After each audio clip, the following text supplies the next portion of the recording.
오직 너희의 심령이 새롭게 되어 하나님을 따라 의와 진리의 거룩함으로 지으심을 받은 새 사람을 입으라.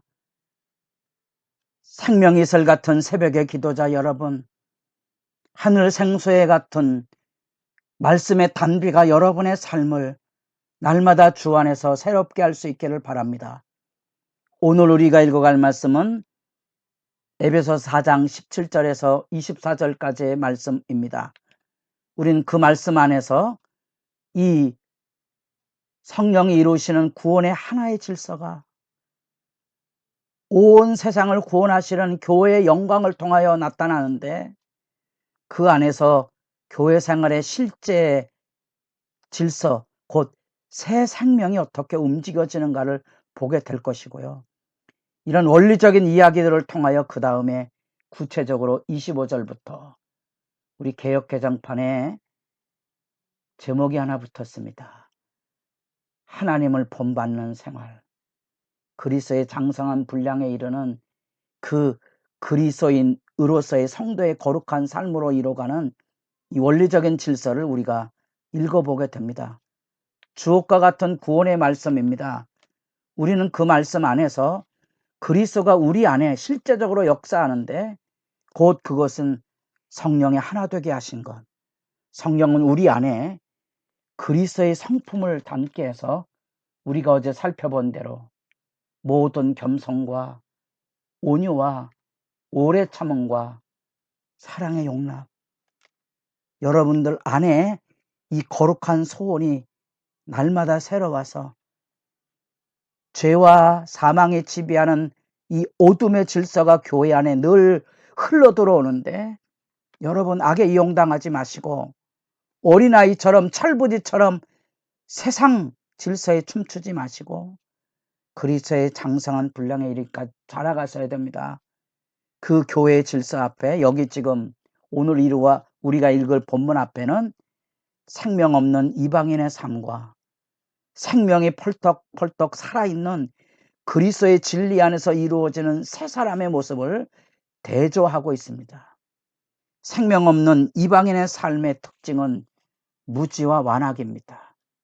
이 무지란 말을 기억하십니까? 왜 바울이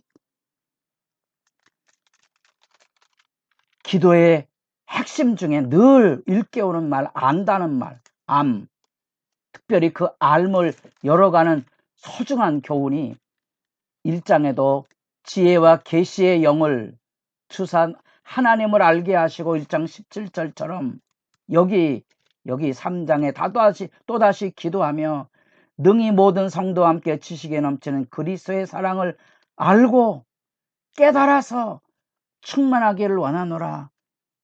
이방인은 계시로부터 닫혀졌다는 말은 하나님의 심판이고요, 악의 고집을 가지고 있는 거지요. 악의 고집을 가지고 있습니다. 하나님의 말씀보다 사탄의 괴계에 귀를 기울이기 시작하고 사탄과 대화를 나누기 시작합니다. 동산 모두의 나무의 실과를 먹지 말라고 하더냐. 아예 귀담아 듣지 말아야 되는데 악의 귀를 기울이기 시작합니다. 그게 무지입니다. 여러분, 하나님 말씀, 하나님 바라보기로부터 떠나면 자꾸 악에 솔깃하게 됩니다. 어둠에 떨어지지 않도록 조심하십시오. 청명이 어두워지지 않도록, 지혜와 계시의 영에서 떠나가지 않도록 조심하십시오. 결국 그 길로 가면 마음이 완악해집니다. 도덕적으로 무감각해지는 겁니다. 그래서 허망한 삶으로 나아갑니다. 욕망을 쫓아 행함으로써 방탕과 방임의 삶으로 이루어지는 욕망에 끌려다니게 됩니다. 그 끝은 허망입니다. 허무함입니다. 생명 없는 이방인의 삶에 유혹과 흔들어대는 악의 침투에 대하여 경각심을 가지십시오. 개인의 삶을 흔들어 놓는 게 무엇입니까?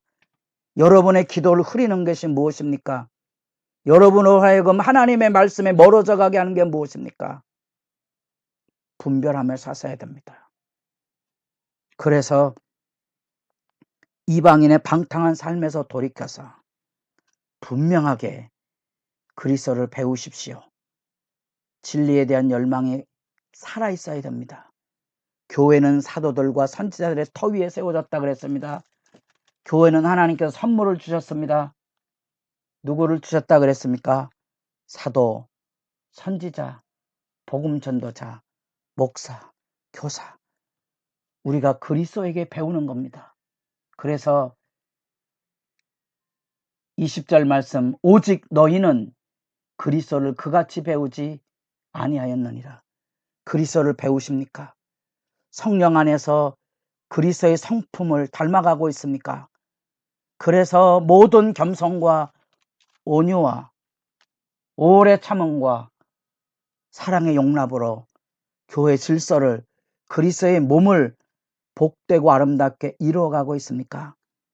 그러기 위해서 여기 옛사람을 벗어버리고 새롭게 되어서 새 사람을 입어야 됩니다. 그래서 구습, 에베소서 2장 1절로부터 4절까지 진노의 자녀로 서 있던 불순종과 욕망의 삶을 벗어버리고 심령이 새롭게 되어서 새 사람을 입으셔야 됩니다. 진리와 의로움과 거룩함으로 지으심을 받은 그 새 사람, 진리와 의로움과 거룩함으로 자라가는 그 믿음의 실제, 우리가 하나님의 말씀 앞에 날마다 마치 더러워진 옷을 벗는 것처럼 새 옷을 갈아입고 새 마음, 새로운 생각, 새로운 성령의 그 아름다운 감동하심으로 세상을 바라보는 삶. 여러분, 더러운 옷을 벗어버려야 하늘의 기쁨의 새 옷을 누립니다. 새 마음을 가지게 됩니다. 새로운 영광을 바라보며 살게 됩니다. 여러분, 만약에 이 하늘의 새로운 영적인 삶을 새롭게 누리지 못하게 되면 육체의 새로움을 추구합니다. 더 좋은 집, 더 좋고 더 아름다운 그런 것들을 추구하며 욕망에 끌려 달립니다. 여러분, 여러분의 아내보다 새로운 여성의 눈이 띄어집니까? 여러분, 바로 그런 것들이 옛사람의 더러움을 벗어버리지 못하게 되면 일어나게 되는 세상의 어둠의 질서입니다. 새로운 사람이 굉장히 여러분들에게 마음을 끕니까?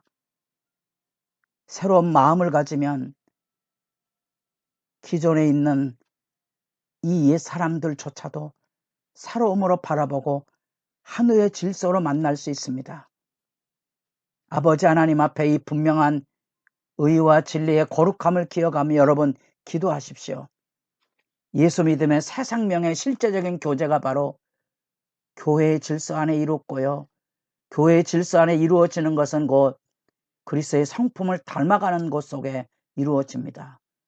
그래서 부지런히 그리스도를 배우셔서 세상과 구별된 세상의 허망한 것에 끌려다니는 어리석음, 내가 뭘 잘못한지도 모르고 뭘 해야 될지도 모르는 영적인 무감각함, 도덕적인 무감각함에서 깨어 일어나셔서 하나님 앞에 자라가셔야 됩니다. 거룩한 소망이 있으셔야 됩니다. 오직 너희는 그리스도를 그같이 배우지 아니하였느니라. 이 진리의 배움에 감격이 있으십니까? 생명을 살리는 역사가 우리 가운데 살아있어야 됩니다. 하나님의 말씀의 집으로서의 교회를 기억하십시오. 여러분, 교회는 내 마음, 내 생각을 전하는 데가 아닙니다. 하나님이 주신 마음, 하나님의 생각, 하나님의 말씀을 가지고 기도하고 그 말씀의 이야기를 나누는 곳입니다. 친구가 친구의 얼굴을 빛나게 하는 것처럼 하나님의 말씀의 질서를 가지고 서로의 얼굴을 빛나게 하는 그 친구의 아름다움, 철이 철을 날카롭게 한 것 같은 그 진리의 영적인 교제가 우리 안에 살아있어야 되는 겁니다. 부부간의 진리 안에 교제하십시오. 서로를 아름답게 가꾸어 가는 복된 생명샘이 흘러넘치게 될 것입니다.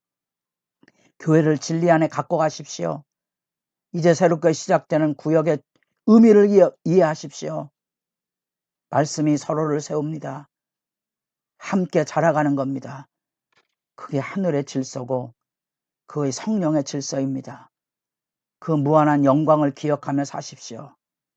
여러분이 받은 이 말씀의 은혜를 가지고 기도할 뿐 아니라 그 말씀을 나누어서 서로를 성령 안에 아름답게 세워가는 일의 행복한 교회 생활이 여러분들에게 날마다 기쁨과 감사로 실천되어 갈 수 있기를 소망합니다.